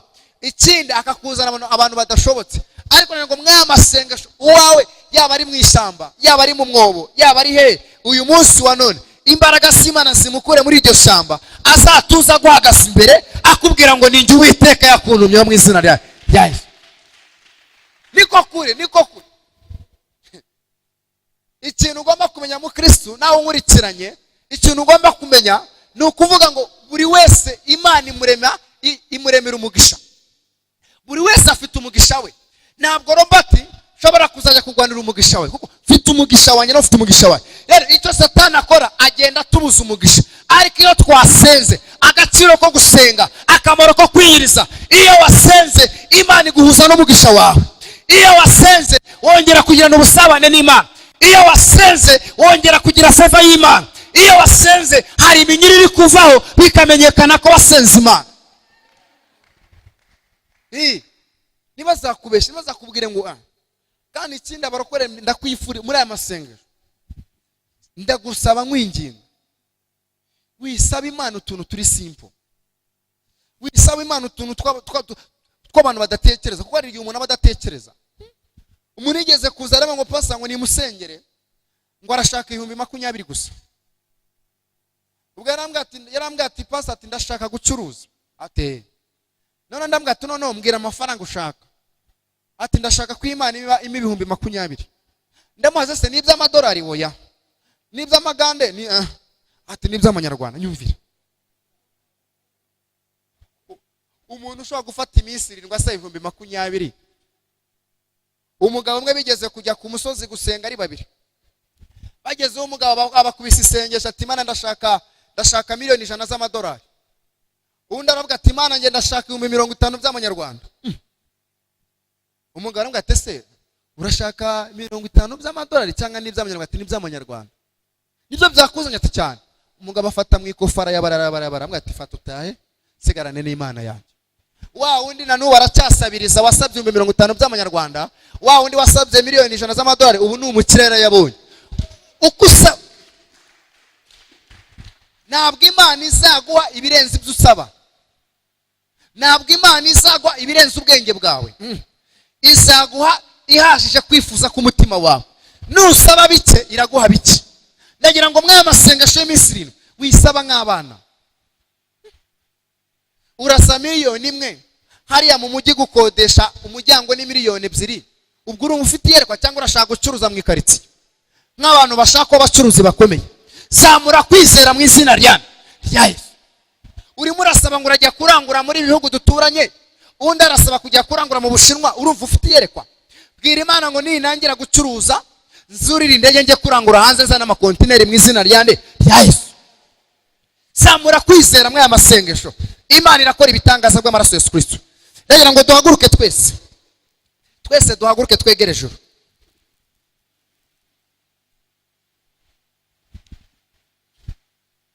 Kasubiremo iri tangazo ku bantu baje nyuma. Imana igufashe ubikore vuba turirimba karirimbo. Joshua budushakira karirimbo turi imbabazi ze n'urukundo rwe. Hanyuma we waje nyuma dufite gahunda y'amasengesho yo kwigiriza. Nta kurya nta kunywa uretse amazi. Uzi ko wajuriye uzamura ikiganza tukusaba Imana imbabazi. Nakomeje mbivuga kuva kare. Umuntu waje nyuma akaba yaje yariye azamura ikiganza tumusaba Imana imbabazi. Mana dusabye imbabazi bw'amaraso Yesu Kristo, wore kandi ubagire neza ni mu izina rya Yesu. Amen. ubutaha rero nzajya nerekwa nuza nzajya mbwira abadiyakoni ati mumuherekeze abatashye, kuko ntabwo nzahura buri munsi ati muzamure imbabazi nzajya mbwira abadiyakoni ati uriya Imana imbwiye ko yariye, mumubwire agende pore pore, mumwifuriza amahoro y'Imana. Amen. Hanyuma Imana yadusabye ko tugomba kwandika ibyifuzo 7. Tuzamara iminsi 7 ibyo byifuzo 7 tubisengera. Ndagira ngo niba ari bwo kibyumva, saba agapapuro n'ikaramu wandika ibyo byifuzo 7, wabyandika ku rupapuro, wabyandika kuri agenda, kuko tugiye kuzamura ibyo byifuzo tubisengera. Imana ibafashe. Katurimba ukaririmbo kugira ngo abo bantu babe bandika ibyo byifuzo, kandi utegura ahantu ubifite kugira ngo tuze kubisengera, kugira ngo twakire n'umwigisha wacu.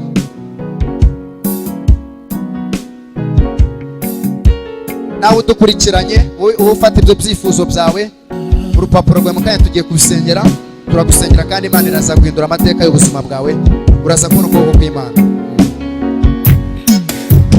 Imbabazi ze n'urukundo rwe nibyo bituma tudashiraho. Imbabazi ze n'urukundo rwe nibyo bituma tudashiraho.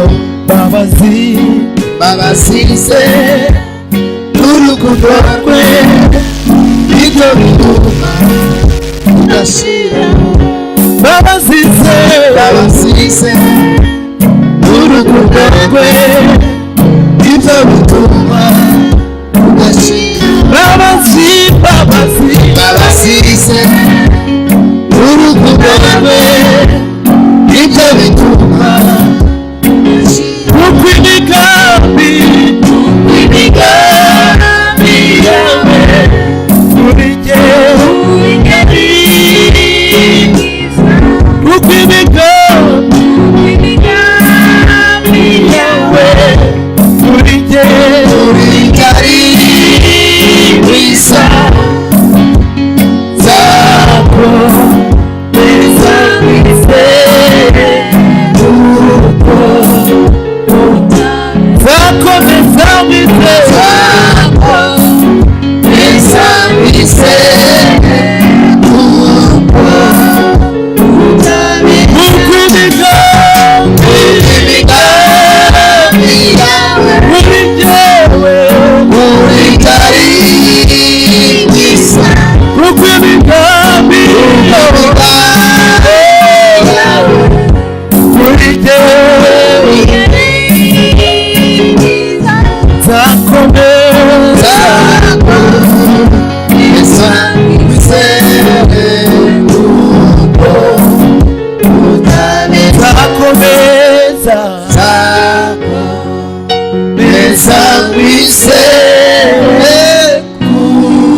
Fata ibyifuzo byawe ahantu wabyanditse, dusenge Imana. Dufite kwizera ko ari ibintu Imana igiye gukora muri ibyifuzo.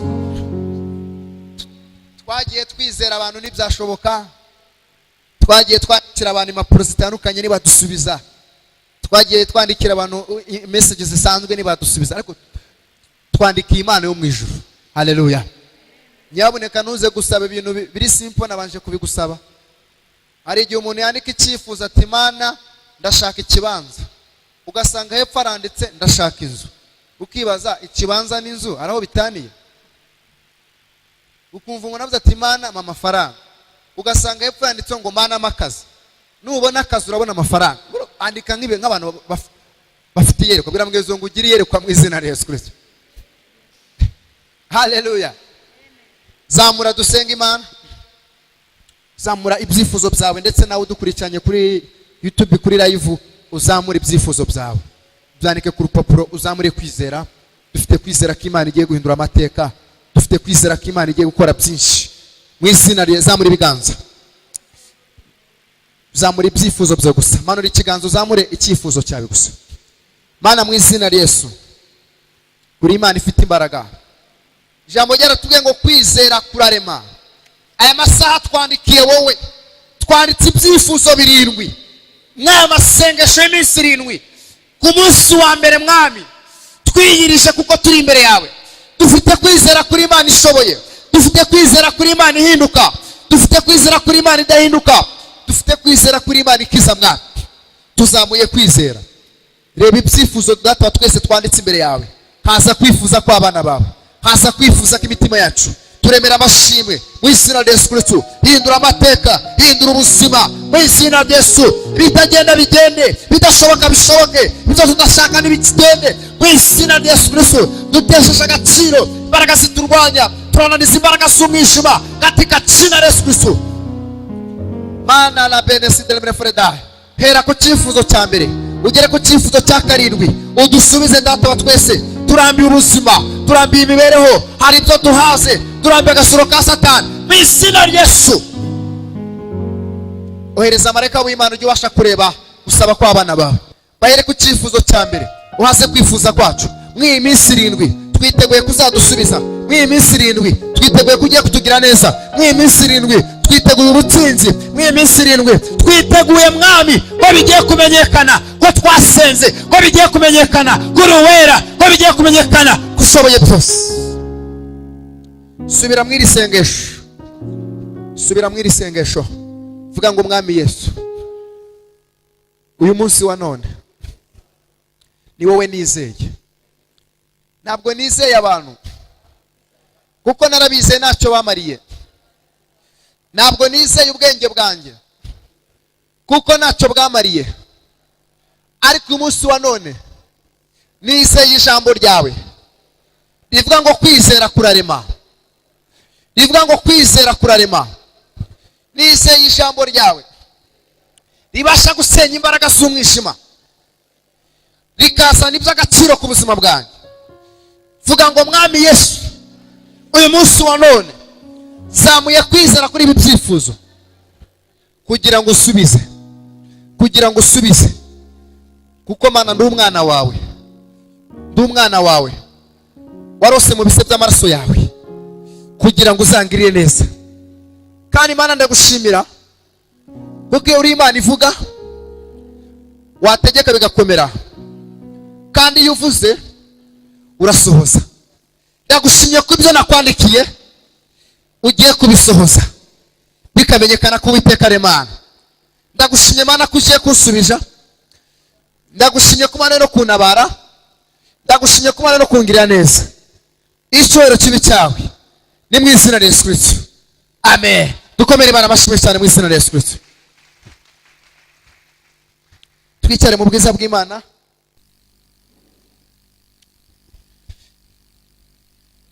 Bwira mugenzi ngo bigiye kumenyekana ko Uwiteka ari Imana. Nawe udukurikiranye bigiye kumenyekana ko Uwiteka ari Imana mu izina rya Yesu Kristo. Twongera Imana amashyi menshi n'impundu nyinshi.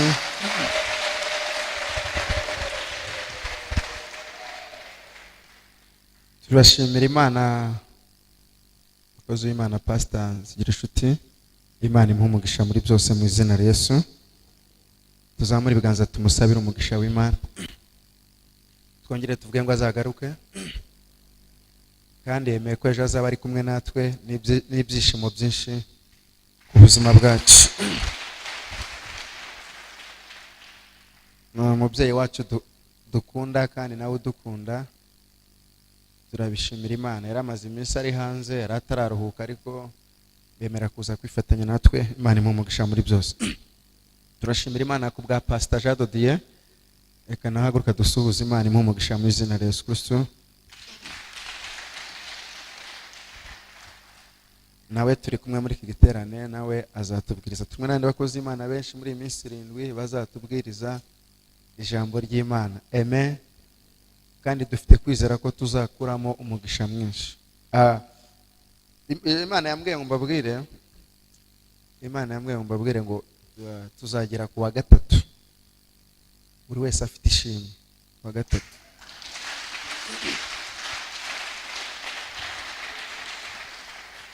no kuvuga ngo tuzagera ku munsi wo ku wa gatatu buri wese afite ishimwe. Kandi ikindi Imana yambwiye ngo mbabwire ngo itwongeye imbaraga, twongeye imbaraga. Ikindi Imana yambwiye ngo mbabwire ngo abasabye impano, harimo abantu basabye impano, harimo n'abo bari basanzwe bazifite ariko zisa naho zagiye. Imana ngo muri aya masengesho tuzagarurirwa impano nyinshi cyane. Imana ishimwe cyane. Rero wumve ko Imana iri kumwe natwe kandi Imana izatugirira neza. Amen. Ngiye kuvuga utuntu duto cyane hanyuma dukomeze, turacyafite iminsi myinshi.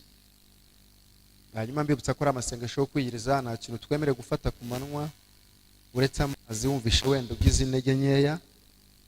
Twemere gufata ikintu nimugoroba nyuma ya 2:00 kandi nabwo ugafata akantu gato. Mvuga ngo ni 1/2 cy'ibintu wari usanzwe gufata. Niba ari amasahani 2 ubwo ni isahani imwe. Niba ari imigati 2 ni umugati umwe. Niba ari umwe ni igice. Nuramuka uriye kumvura haza urijuse, uzamenye ko amasengesho wayishe. Kandi Imana ikiza nuko Imana yavuganye nanjye mbwira ko iri kumwe natwe kandi izasuzanya natwe kandi izatwiyereka. So n'iby'igiciro cyinshi rero muri byose. Amen. Hanyuma uramama Imana igukishije umutima, wewe wambaye rinete wari ugiye kurwara indwara y'umutima cyane, ariko Imana ngo ngubwira ngo iragukishije. Ikindi Imana iguhaye akazi k'umumaro. Imana ngo iguhaye akazi k'umumaro, niko Imana yambwiye. Amen. Hanyuma Imana yamwe ikurinze gupfa ahantu tuye turanye n'umurozi, ariko Imana ngo ikurinze gupfa. Ikindi Imana yamwe ngubwira ngo irakwimuye, igukuye mu ntara ujya mu yindi, ujye mbibonye. Kandi Imana idukura mu bwiza itujyana mu bundi. Hanyuma ikindi Imana igukuyeho ubukene, ufite umudayimoni w'ubukene cyane, Imana yamwe ibikuyeho. Ikindi uzakomezwa no gusenga, uzakomezwa no gukorera Imana. Impano ziri muri wowe Imana izagukoresha. Imana mbwiye ko umukozi wayo uzakorera Imana uburyo budasanzwe. Imana ishimwe cyane. Kandi Imana izaguhinza. Wasabye Imana inzu, ibyo Imana irabifite mu izina Yesu. Amen. Hanyuma Imana igukijije mu nda, ujya urwara mu nda cyane. Uyu mumama, ariko Imana ngo ni barakuroze, Imana iraguhumanuye. Ikindi ugira icyangiro cyane. Icyangiro namwe mufite icyangiro. Icyangiro ni icya Satani, ntabwo icyangiro ari icy'Imana. Imana yaturemye kugira ngo tugire favor y'Imana, tugire igikundiro cy'Imana kubwe na buri umwe wese. Kandi favor iguhesha umugisha. Buriya no kugira igikundo kidafite agaciro, kidafite umumaro, si igikundiro. Mugomba kwimenya. Ushobora kuba ukundwa n'abantu ariko ntacyo bakumariye, cyo ntabwo ari igikundiro. Igikundiro ni ikiguhesha umugisha. Rero Imana yamwe ngo igukuye icyangiro, kandi ikindi Imana igukije umutwe mu izina rya Yesu Kristo. Ikindi Imana iguhaye icyerekezo, nta cyerekezo wari ufite cy'ubuzima bwawe, ariko Imana iguhaye icyerekezo. Wasabye Imana mu gishoro urakibura, uyu munsi uracyakire mu izina rya Yesu Kristo.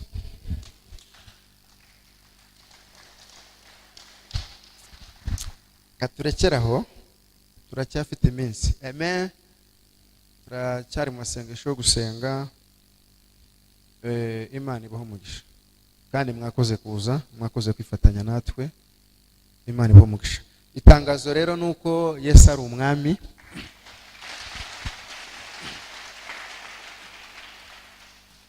Irindi tangazo nuko turakomeje mu masengesho yacu. Yari umunsi wa mbere wo gusenga. Tuzakomeza ejo kuva 10:00 kugera 1:00 niyo masaha yacu. Tuzageza ku wa kane dusenga kuva 10:00 kugera 1:30. Hanyuma ku wa gatanu tuzirirwamo nk'uko bisanzwe kuva 4:00 kugera 11:00. Ku wa gatandatu tuzaza 8:00 dusoze 12:00 kugira ngo tuzatahe kare, kuko amasengesho yacu azasozwa ku cyumweru mu gitondo 9:00 za mu gitondo kugera 4:00. Imana igukuyeho pararize. Satana mama, Imana igukuyeho. Satana ashaka kuba pararize, ariko Imana irabikurinze. Kandi Imana igukuyemo ihembe. Ufite ihembe. Ihembe wari ugiye kurwara umwigo. Umwigo urawuzi. Nakomeje ngo umwigo, ariko ari ihembe. Ari akantu ujya wumvamo hano ameze nk'agashinge kajomba. None iyo kajombye usa naho ugize ikibazo cy'umwuka muke, ariko ni ihembe. Rero iryo hembe nabonaga ribyara kanseri y'umwigo. Izo ni imbaraga z'abadayimoni. Satani aba afite imbaraga nyinshi, ariko Imana irabigukishije mu izina rya Yesu. Wakire gukira.